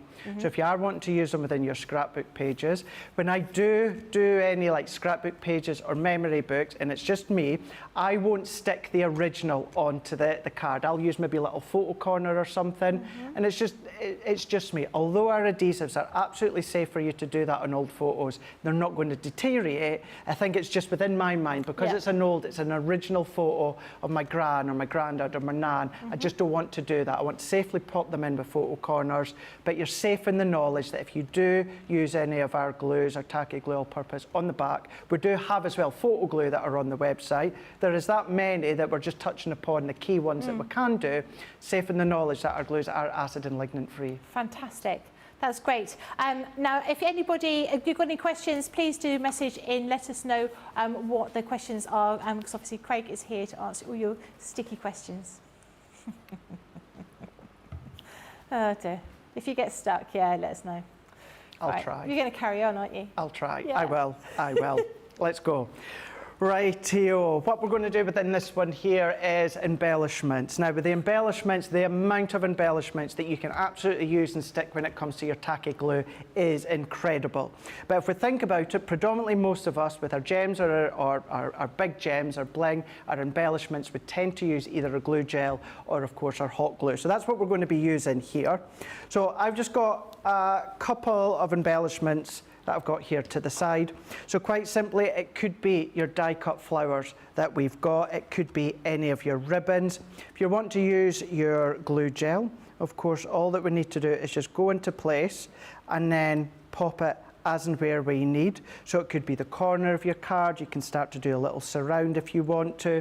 or as I said a moment ago, you can, when it comes to lots of your embellishments, including metal charms, etc., use your tacky glue. But if I try and think of the mind as to how you would use the adhesives, and essentially how I would, when it comes to attaching embellishments and ribbons, it's always glue gel or hot glue that I use. So going in with your flowers, your embellishments, same goes for things such as your ribbons and your bows. All that you need to do is come along, pop a little bit onto the back here. We're then just going to pop that in, and then that could be the corner of your card, of course. You could have your little sentiment, your little icon, but both of these you need to let dry because again it is a glue gel. So you can leave it for maybe about half an hour to be touched and manhandled, and if you want to do other things to it, but to actually post I would leave it overnight. So going in with just a couple of forms of embellishments, but for bringing another couple here, and then we've got our hot glue. Now our hot glue is a good substitute for your glue gel if you want something that is incredibly strong, Becky, but you want it to dry really quick. Yep. Let's just say I want it to dry really quick, but I want a wet forum. This is when your hot glue is going to come in really, really handy. So you're just going to go over the back as you would do. You're just going to press for that chamber to push through your hot glue. I was using mine just before we went live. We're just going to do a little circle. We're going to pop that into place. And for a few moments, you've got a little bit of wiggle room. So you've got wiggle room, and then after just a couple of moments, that's going to be completely solid for you, ready to carry on. And then the same goes for whether it is ribbons or pearls or bling, whatever it is. Go in with what you want to use, get that into place, move it into place, manipulate it into place, and then you can let that set. But then what you can start to use things such as your glue gels and your hot glue for is things with your glitters. So I've got a non-stick sheet here, Becky, and this was off the back of my foam pad. Okay. So this is off the back of my A4. It could be the back end of your little blocks of foam pads, any of the back end of your foam pads or your craft sheets, your non-stick craft sheets. So you can, let me just chop this up so I can do this separate. This is another one where it depends on how quick you want them to dry. So what we can do is we can go onto our non-stick, and when I do this, predominantly, I will do this with the hot glue that I'm away to show you. I very rarely make what I'm away to make with your glue gel, but I do want to show you that it's still doable. So you can go in with little circles, and then what you can then do is come along with any of your glitters, and then you can then sprinkle over the top. While I've sprinkled over, I can give that a little pat down just to round that a little bit more, but then I need to let that dry. So I would set that out the side. We're not going to see that dry, of course. You can just imagine what it'll be like. But what I will do is I can show you the dry of your hot glue. So I'm going to do the same within this one. So I'm going to keep my nozzle. So I'm going to ask James if we can go face on. Thank you, James. Just so I'm going to keep my nozzle quite upright, Becky. And then what I'm going to do is I'm just going to press and decant until I've got like a little circle. I'll do 3, and you can do them smaller, so just 1 press if you want a little circle of hot glue, 3 if you want a lot, you can do more if you want. If you want to then just get that into a little bit more shape, that's up to you, but then we can then come along and then sprinkle our glitter on. It could be our glitter, it could be our flakes if you want to, and this one I done just before we went live. And all that I need to do is if I then take all that excess off and then peel that off, Becky. Oh, wow. I've now got our sparkly gems and jazzies. Oh, I love that. We've made. So think of all the glitters you've got, all the flakes that you've got. So you will get a very, very, very similar look with your glue gel, but you do need to let that dry quite considerably. I find, though, the best result is always with your hot glue. And then to actually attach them to your card, you can then quite simply just come along, Becky, with your tacky glue. You could do a tiny, tiny little dot of maybe something like your hot glue if you wanted to. Or of course, if you still wanted to do, let's bring in this one here. Again, just a little bit of tacky glue. We can then go into the middle, just here. And then we've got our sparkly centre. Lovely. Which if you think a pack of 10, certainly in the UK, could be a good $4.99 I was if just not more. thinking that. You see them, they're really pricey. Really pricey. And then that's how you can use them with your hot glue. And okay, I'd done that about an hour and 20 minutes ago, but within 10 minutes, Becky, they would have been dried, touch dry, ready to peel off. Pop them in a little tub or container, and then you've got your glue gel. You've then, of course, got your hot glue in the way you can attach your embellishments, or of course with your hot glue, you can come along and do all your glittery jazzies and do them for your embellishments. Love those. I'm definitely going to make some of those. What kind of glue would you use for sticking blocks of ice together? Ice together? Yeah. You've stumped me on that one. Igloo. Oh my God. I thought you were being deadly serious. I like that one. That's good. I like that one. I've got a few glue jokes that I'll share with you later. If I don't, yeah, igloo. Like that one. Use that one again. That I think those kind of glittery little gemstones are so useful to do. Because if you've got your glue gun, it's out anyway. You might just as well you might have a tiny bit of glue left in your glue gun. You might as well use that last little piece. To finish off and have a little selection of those gemstones. I think that's a great idea. Can I just give you one very quick last tip with the glue sticks, Becky? Sometimes what can happen is when you need to pop in the next one, it just seems to fall out. So what you can do, as long as you're being careful, of course, but take your glue stick, Becky, and then just heat it up at the opposite end. Yeah. Heat it up. Now, I wouldn't do this until my glue stick is really, really far in. But when it's really, really far in, all that you're going to do is pop that in until it attaches to the back of your last one. And then that's just going to carry on the flow of your glue stick without it falling out until it actually grabs within the centre. Good idea. Like that one. I've got one more question. How do you fix a broken brass instrument? Is this serious or is this a joke? No, I'm asking a question. It's glue school. I'm asking a question. I know it's glue school. Johnny used to play the trumpet, so how would you fix your trumpet? Have you had a broken trumpet? With a tube of glue. Do you know something? If you really did break your trumpet, I know, yeah, it was, wasn't it?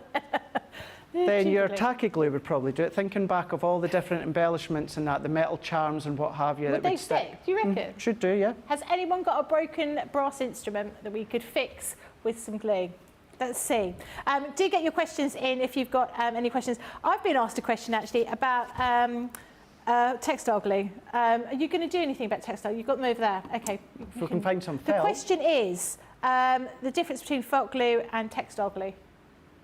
So, obviously, one, and I know this might be stating the obvious, so, forgive the answer to this one, but one, of course, is for your paper crafts, and then your other one, of course, is for your textile. So, if we bring these ones in, your glue gel, and then your all-purpose, which we have just touched upon beforehand, in depth, actually, which is good for the papers, your cardstock, and then, of course, depending on the actual cardstock that you're using. With your textile glue, and I'm not completely up to date, so please, Becky, feel free to correct me or jump in. It's to do about the oh gosh, the word's just gone right out my mind there. The product inside the glue. It's to do with the felt, the material. Yeah. Of course, is now I don't think the work. I believe you're advised don't use your paper craft for the felt and then your felt for the paper because their own components. That's what I'm trying to think of. Yeah, so the textile glue, great for cotton fabric. So if I'm doing some patchwork or yesterday I was attaching zips to fabric, textile glue is really good. We also do a felt glue as well, which is specifically for gluing felt. However, if you don't want to, you want to stick felt together and you don't want to stitch on it, I use the all-purpose. Okay. You're not going to wash felt because it just shrinks in the machine anyway, so it's irrelevant.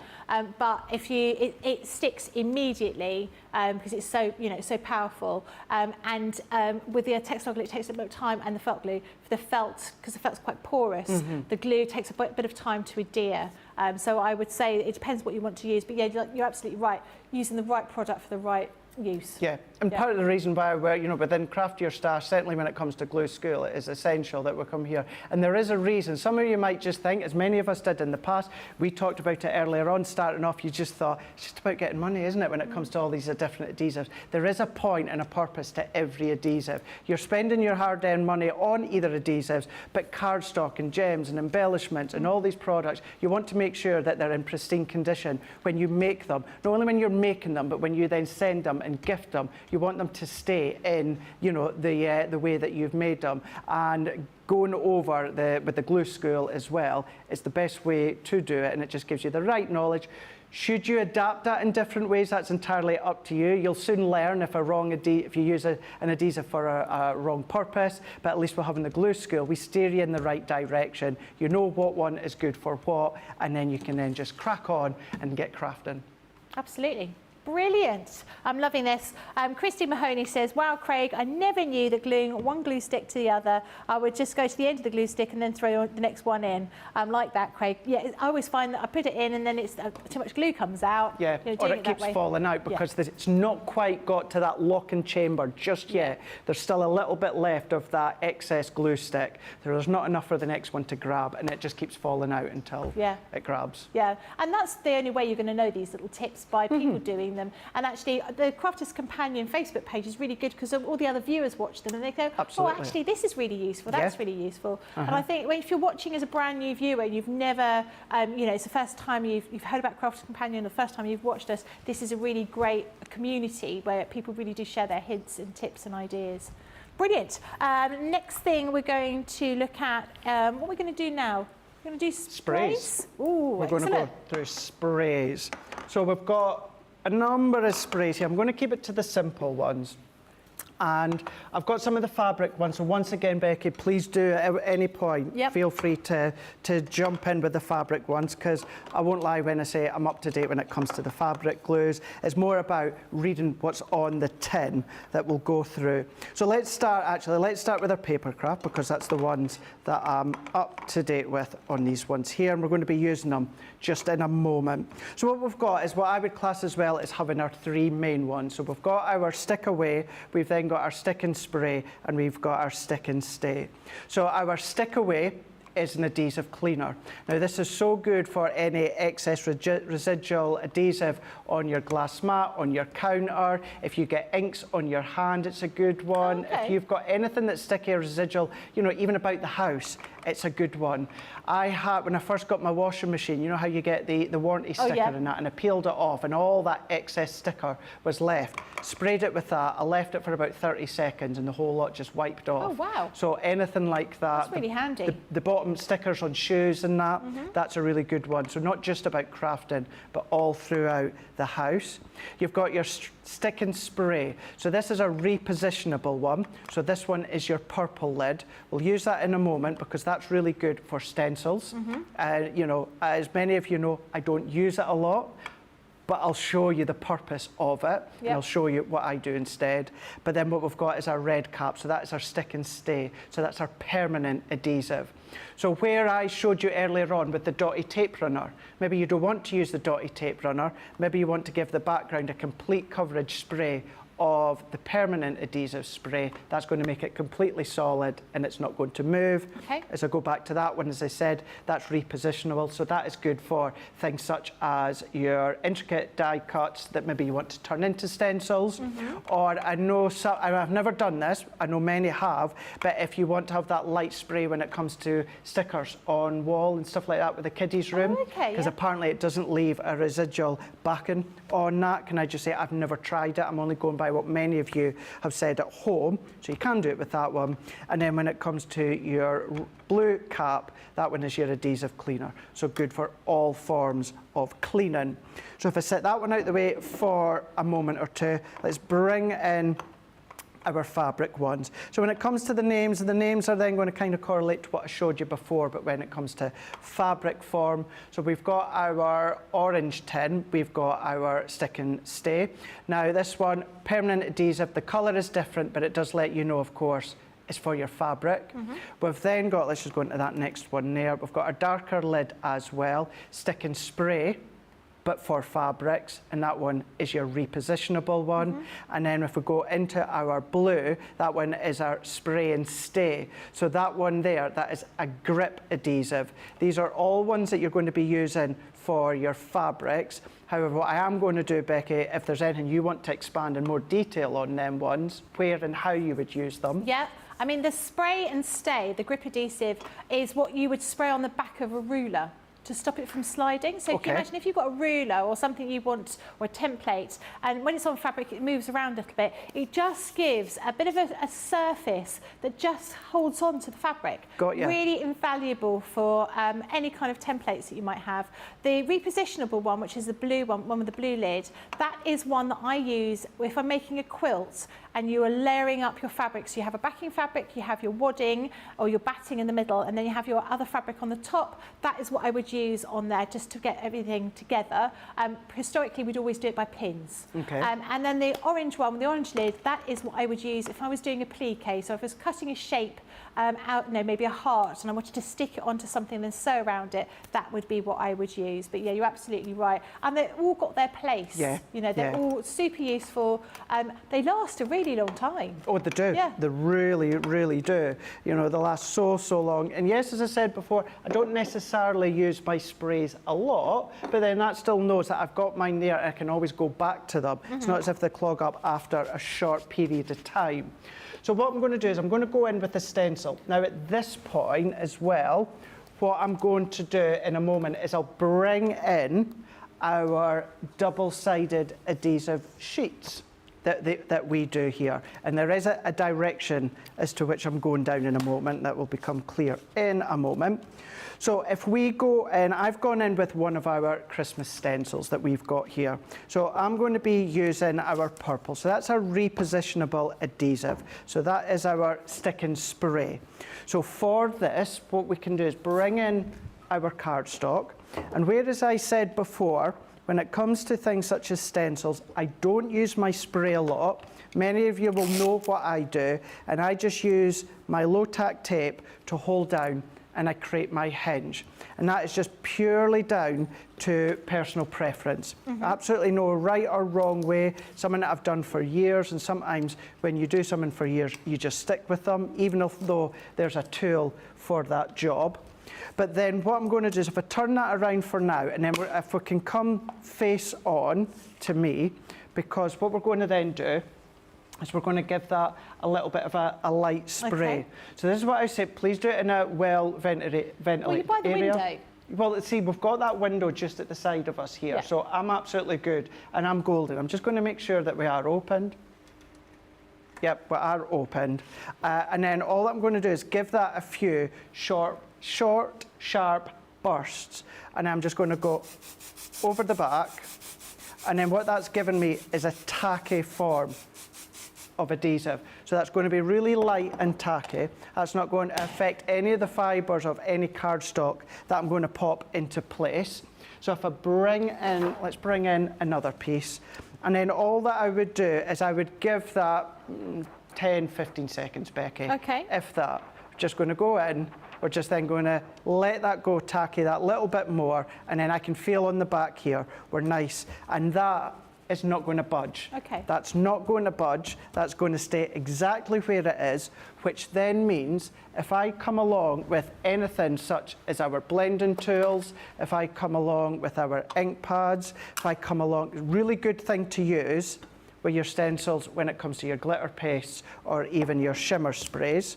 But it means what it's doing is it's pushing all of these tiny little bits. And this is where I should take a leaf out of my own book, because if I just use my tape, Becky, as I come around, I can lift all these little bits. But because I've used my adhesive spray, my light tacky spray, the repositionable one, it means every component is stuck down, lightly stuck down, and it means I can blend. Now, I can't really do that when I tape it at the top because I'm going to lift all the little bits up. So by going in, I can then go along, safe in the knowledge that every little bit, and the reason I chose this stencil is we've got all these little curves and swirls and the points to our holly. So then that means you can carry on, ink it, spritz it, you can do whatever you need to do, and then you're just going to come along, peels off, there's no residual adhesive stuck, it's not sticky, there's nothing left on there. And then to store that, other than just cleaning off your ink, even if you've got an inexpensive piece of cardstock, Becky, maybe you've got a little plastic sheet, a laminated sheet, because you won't need to spray that every time, as you can see there. That was tacky enough for me to use a number of times before I have to reapply. If you'd use glitter paste with that and you'd put it in like the water bath, would the adhesive then wipe off? Yes. Okay. Yeah. So now, that's a nice flow to go with that question there. Although I said you'll only need to spray it every now and again, the exception is if you're doing something where it needs a proper clean. Like this, I would just wipe over the top when it comes to water reactive. With the glitter paste, of course, that would need to go into like a little water bath. So therefore, the chances are you having to give that another light spray next time you use it. You're probably going to have to do that. But that's your repositionable one. What we've also got is we've then got our red capped one, which is our permanent one. This is our red one. And beforehand, I showed you our dotty tape runner and how you can use your intricate die cuts with the dotty tape runner. This time, we're going to do exactly the same as I've done with the repositionable adhesive. I'm just going to spray back, and at a distance, I'm just going to give short, sharp bursts. The difference with this one is it is permanent. Don't get them mixed up, you know, certainly depending on the project that you're going to be making, of course. We're just going to give that little bit of a wave back and forward. Again, we're building up that tackiness, but the adhesive is a permanent one. And within this one, what we've got is we've got the full spray of the adhesive is going edge to edge. So whether it's a sentiment, an icon, whether it is a nest and die, you've got that full edge to edge adhesive. And then the last one that you can use within that range is your double-sided adhesive sheets. So all that I've done is I've taken a bit of black card, Becky, and then I've just popped it onto my adhesive sheet and cut around. So I've got my black card, and then I've also got my adhesive sheet on the back. So what I can do is I can run that one through my Gemini, and once I've run that through, we're left with our die cut, but then what we've also got is our full-edged adhesive on the back. So that's fully edged, edge to edge, that we can then come along and then we can then pop into place as to where we need it. And then even the adhesive sheets, they are permanent as well. So I can pop that into place, or what about using them to create all your own glitters? So the difference a moment ago, when I used that, instead of sticking my layer down, spray the top, let it set for a moment, and then come along with your glitters and then give that a really, really, really good press in. And now we've got our own glitter die cuts. Wow. That you can see here. So your adhesive, certainly when it comes to, I wouldn't do that with the repositionable one. Yeah. I would just do that with my permanent red can adhesive, or of course, your double-sided adhesive sheets.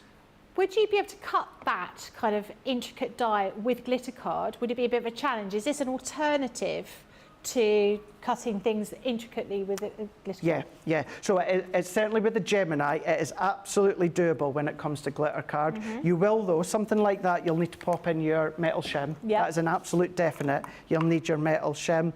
But what you will also need to do is just spend a little bit of time popping all the bits out with your die tool or your pokey tool. If you want to eliminate that step, just do what I've done there. Pop a piece of cardstock on your adhesive sheet, trim round, die cut that, peel the back in, and then, of course, pop your glitter.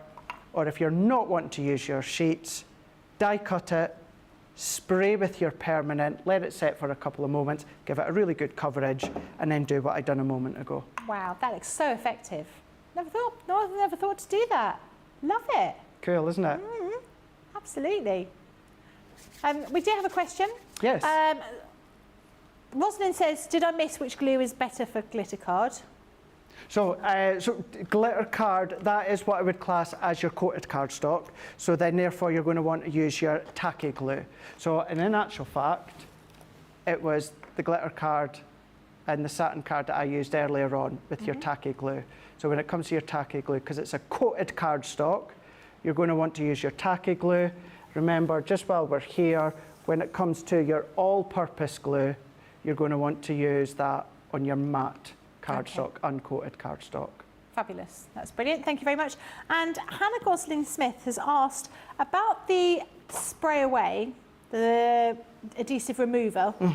Could you use that on cardstock? So basically, she's used a different repositionable spray before from another company, and it left a residue. And she's assuming the Crafter's Companion one is different. Could I use a stick away to get that residue off cardstock? I'm assuming it won't work on. No. Can it not be an oil-based? Yeah, the thing is as well, is you've got a wet component in there, you know, when it comes to the spray. So even although it's an adhesive cleaner, there's an element of a wet component. So therefore it could, even if it's lightly, it could then of course come along and saturate your cardstock. Not overly saturated, but still enough to affect your actual cardstock. So personally, I would use it simply as a cleaner, as in cleaning your work desk, cleaning your hands, you know, cleaning the stickers off the back of your washing machine, that sort of form of cleaning. I wouldn't use it to clean adhesive off of cardstock. Lovely, brilliant, that's great. Thank you very much. That's good to know. Do keep your questions coming in.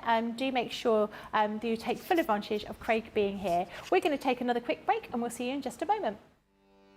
Welcome to Crafters TV. With more than 35 hours of live shows each week, it's your home for all things craft.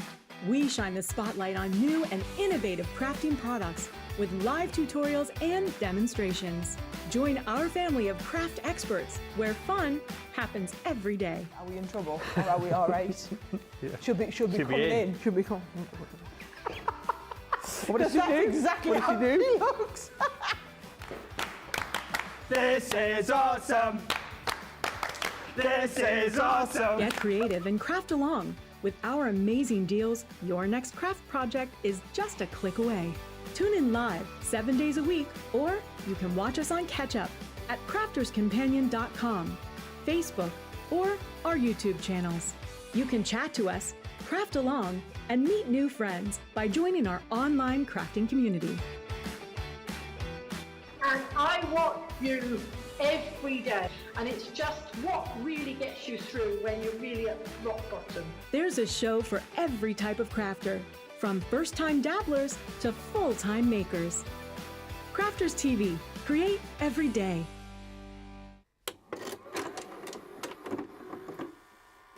Many of our viewers bring up time and time again, and that's our wax seal gate. Thinking, Joe, it might not work as well because I've put too much.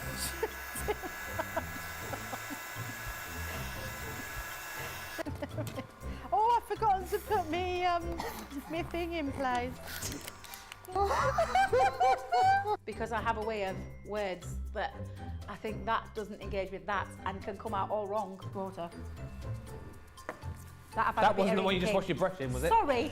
Yes, but it doesn't matter. No, it wasn't, was it? It was. Are you kidding? I'm going to have to say, it's a slip of the tongue. I'm going to say it's maybe to do with my Scottish accent. I'm maybe going to say it's because of Mr. Ben Mosby. He is, well, yeah, he doesn't help matters.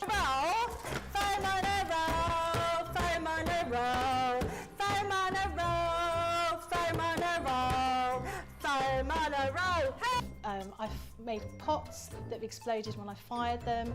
I've done zips in inside out. It happens to everybody. We've all spilt our glitter all over our project or knocked the water over.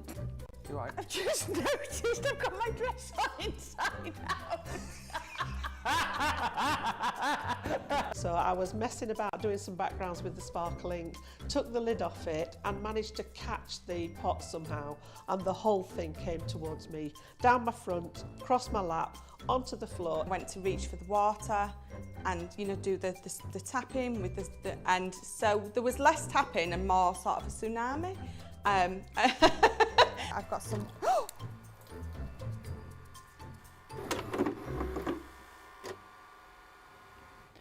Those fails always make me laugh. It's like a little bit like watching You've Been Framed when people fall over. You sort of laugh at that. You shouldn't really laugh at misfortunes, but it's quite funny. We've all done silly things like that. Of course we do. Absolutely. I don't sit on TikTok for hours on end just watching people fall over and run into doors and stuff like that. Yeah. Never. Well, I think it actually, if there was a camera on me all the time... Well, certainly today. I tripped over twice today. And it was ridiculous. I don't know what... Thank goodness you were there, because you saved me. Otherwise, I wouldn't be here. I would have been stuck by the door. Say that quite lightly, save you. Well, you were in front of me and you tripped forward.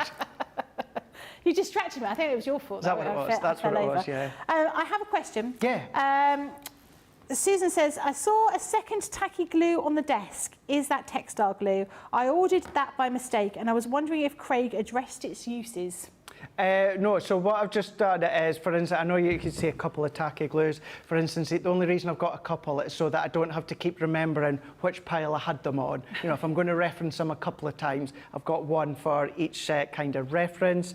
The one maybe that you were referring to a moment ago, I think I've just put it away, is what we were just talking about a moment ago that Becky covered beforehand. Just to reiterate once again, I know Leanne said it in the past, and I know Becky said it as well, when it comes to something like your textile glue, it is one of those that it really solely is for your soft craft, so to speak. It's not a really good one for papers. I mean, it will at push work, but I think, you know, you like you say, you spend a lot of money on your cards, so you want to make sure you're using the right product. But really, really useful for sticking any kind of fabric together, really useful. Like I say, yesterday I used that instead of pins.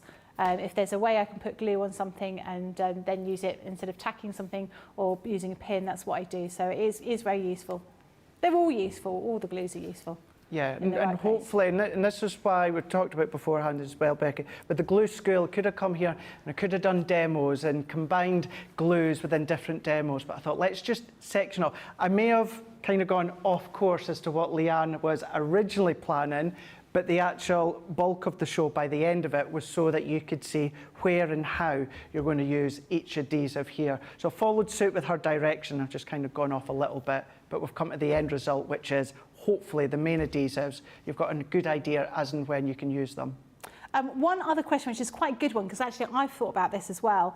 This is Mum King, says, what is the best glue to glue photos to mountboard to cut out with the jigsaw puzzle dies? Last year I tried to die cut the photos, glue to mountboard, and they wouldn't cut cleanly, and it wasn't glued all over. I tried different options, but not any that resulted in the perfect option. Does it depend on how you've used whether photos are actually on photo paper or... Not really. No, it doesn't make any difference? Not really. Whatever you're going to stick, tacky glue. Yeah. Tacky glue. Let me just get a die cut topper out here. I've got a really quick bit of mountboard. So yes, this can be die cut topper. Yeah. This could be a photo, you know, an actual printed photo on photo paper, because the backing of photo paper isn't glossy, it's like a matte. It could be a cut out of pattern paper, whatever it is, and this is mountboard that we've got to the side. So what I would do, Becky, for this, I would actually use the full container because it's a bigger nozzle. I'm going to come along with a little bit of, let's just use this bit.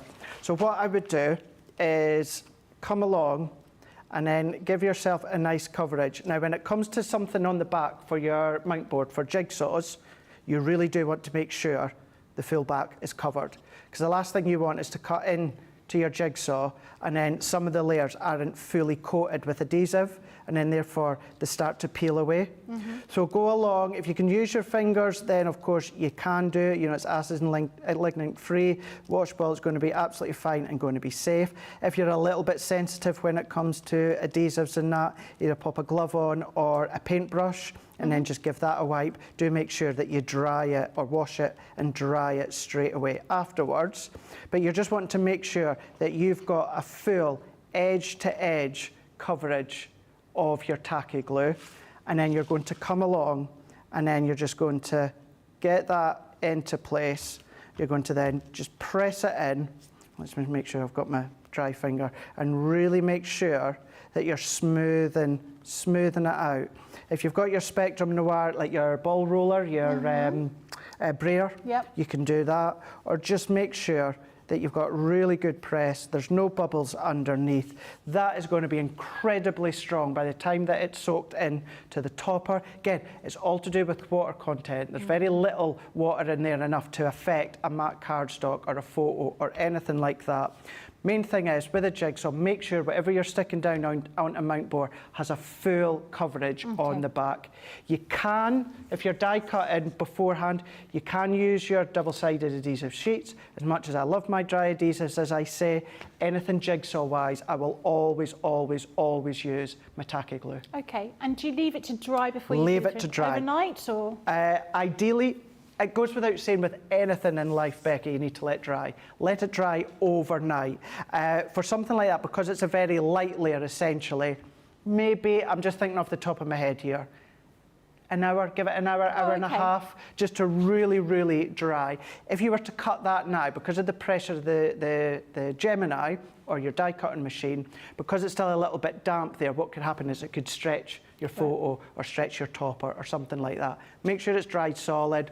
Give it an hour or so. If you can do it overnight, even better. But use your tacky glue for anything mount board and jigsaw related. Fantastic. Thank you very much for that. I'm sorry I took you completely off piece. No, not at all. But that's the opportunity that you have to ask the questions while Craig is here. We've only got a few more minutes left, actually. It's gone really quickly. Right, shall we do, we'll bring in our Stay Sticky pens here. Okay. Because Stay Sticky pens, these are an adhesive that stays sticky until you pop something on them. So we've got our pens. We do have our Stay Sticky glue as well that come with the Gildan Flake sets. Now with our pens, we've got ones, I'm not sure what sets we've got in stock, but we've got one with our fine writer. We've also got our chisel, and then we've got our bullet nib as well. So these are great. If you want to do little mats and layers, you can do. I wouldn't recommend it. I would then, mats and layers, I would stick with things that I've gone over today within the show. My Stay Sticky pens I'd be using for my glitters, going in with my flakes, anything like that. But then all that you need to, when it comes to our Stay Sticky pens, when you get yours, the nib will be white. Ours have already been used, so you've got that blue tinge to it. I'm just going to give that a little bit of a shake, because I've not given it a shake just yet. And it is blue on purpose, because what will happen is it's not going to dry once we've popped it down, Becky. What will just happen is the blue will evaporate and we'll be left with this clear, see-through adhesive, and that will stay sticky until we pop something on it. I'm just going to get a little bit of scrap just to get this going, because this one's been in my case that I've not used for a couple of weeks. Just give it a couple of pushes down to get the glue. A couple of pushes down, yeah. Give it a shake, couple of pushes down to activate it, and then we're just going to go in, and then you can then draw, you can then write if you want to, but see how that's still at the moment, that's got a bit of a blue tinge to it. Yep. So that's got a blue tinge, because what that is still doing is that's still open and wet. It's not tacky, it's wet. So if I come along with my flakes and smear that over the top, we can see how much it's drying already. It's just about dried there. And I say dry, it's just about tacky. Right. If you've still got any of that blue showing, if you smear your flakes or your glitter or whatever it is over the top, you're then going to smear that adhesive because it's wet. So you need to let that go dry, which we're just about there. So at this point, this is where little micro beads, you can go in with your glitters, or the good thing with these ones is, of course, is going in with any of your Gildan Flakes. Gildan Flakes is an absolute joy to play with when it comes to things such as our Stay Sticky pens. You've got your Stay Sticky, the bullet, the chisel, and then you've even got your fine writing one as well to do little doodles if you want. Tiny little specks there, but I'm just going to go for it. And then when it comes to your flakes, I have made sure, just within that VT there, that we switched off the fan. And this is our copper one that I've got. Now, this is usually a key stock item on the website. But then at this point, what we can do is we can then just go in. You know what I'm like as well. I'll always recommend a little inexpensive container for you to decant all these into. I'm going to go in, I'm just going to pop that onto place. Now, the only thing I don't have is a little scoury sponge. So what I'm going to do is, let's take, I don't want to get any colour here, but I'm going to take the back of my blending tool here. Okay. Ideally, use the sponges that you get with them. If you've run out or lost them, use your blending tool. Make sure it's a clean one. It's not got ink. It's just I don't happen to have one. And then all that we're going to do, Becky, is we're going to buff off. We're going to buff off the flakes. Oh yeah, look at that. And then what we're left with is our writing, our image, our doodle, our faux matte layer, whatever it is, we're left with Oh, in that's whichever beautiful. form of medium you've popped over. So say that could be glitter. Glitter I wouldn't necessarily buff off. I would just rub with my finger like you would usually do and then decant it off. But yeah, your gilding flakes, of course, you're going to come along. You're just then going to pop their flakes over the top. Use your little scoury sponge. If you don't have one, the blending tool, it's a clean one, not a coloured one. And then just buff off. And that you could be writing, you can do your cards with that one. You can do that. Now, I'm like, we're not going to have time for this section to dry, but what you can do, and this is just visually just to show you, Becky, even if you come along with your ruler and then do your lift. Now, as that, do you know something? That might be dry enough.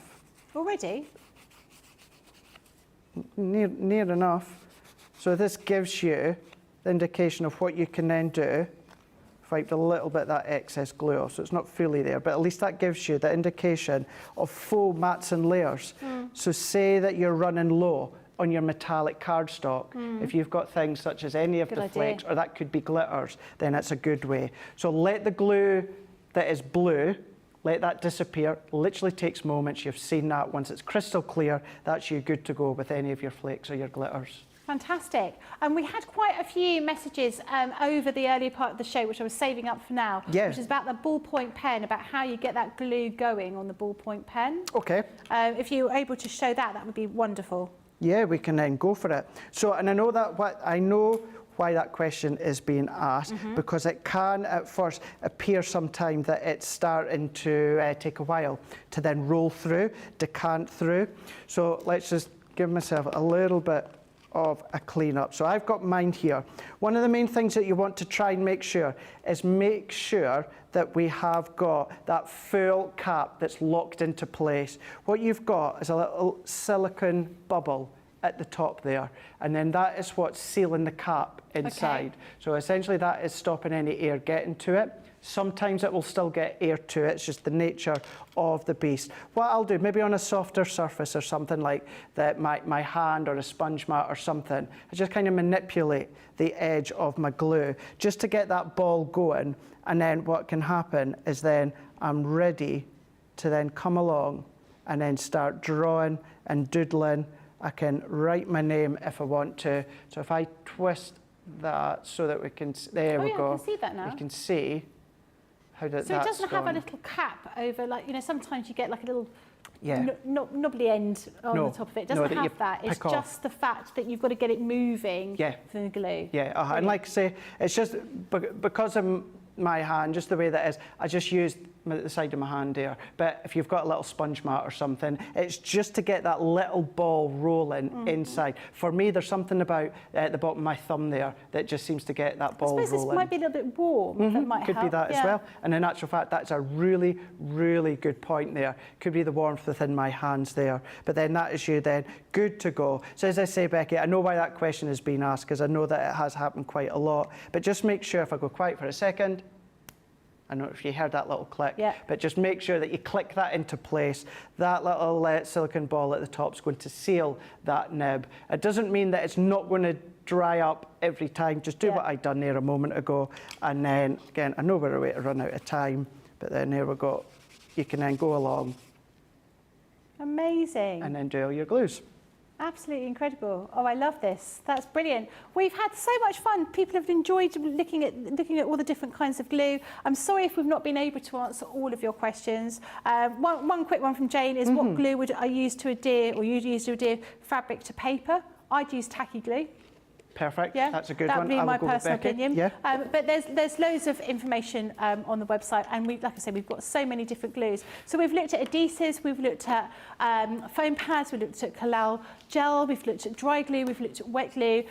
There are still a number of glues still available on the website. We haven't even talked about glitter glue, but we've shown you, or Craig has shown you so many different tips and ideas about different ways to use the glue. I particularly like the idea of using that hot glue with the glitter. I think that is a game changer because that is so very useful. And I do think, you know, we've learned loads and loads of information on here. Diana said, would the stay sticking pens be good for gluing vellum?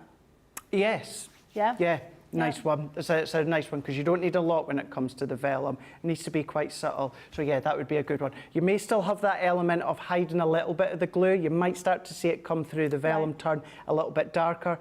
Many of us on the shows have shown you going with gems at the end or little studs or something like that, just to hide it. But yeah, if you just want to do a little circular dot of the adhesive from the Stay Sticky pen. So yeah, it's about that contact. As soon as it gets into contact with something, whether it's flakes, whether it's glitter, or whether it is another layer of cardstock, it's about that contact. That's when it dries. It just won't dry. If you've got cats or animals about, if you're doodling or that, make sure that you pop the flakes or that over the top as soon as you can, because if you leave it out, it's going to attract dust and fur and what have you, because it's an adhesive that will stay sticky until it's coated. Fantastic.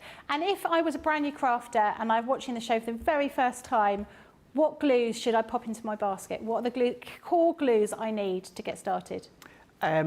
Tape runner. Yep. And your glue gel. Okay. Tape runner and your glue gel. If we were to go for a wet one, I'm going to say your tacky glue as well. So really quick, simple, incredibly strong and perfect for a beginner. We've then got the glue gel. I know many would say, Craig, you're not saying foam pads, but it's about the confidence as a beginner. Yep. You've got movability with your glue gel, and you can do your embellishments, so you've got that. And then just to make sure that we've got the right glue for the right layers, if you want to do your construction, yes, you can use that, but yeah, that's good for all your boxes as well. So that's your three main ones, I would say. You wouldn't even say get the dotty tape pen just in case it goes out of stock? If you can go for it, yeah. But if you had to say what main ones, these Those three. were the ones. Fantastic. That's brilliant. Learned so much, and I'm sure you have too. Really wonderful. Looking forward to the next glue school.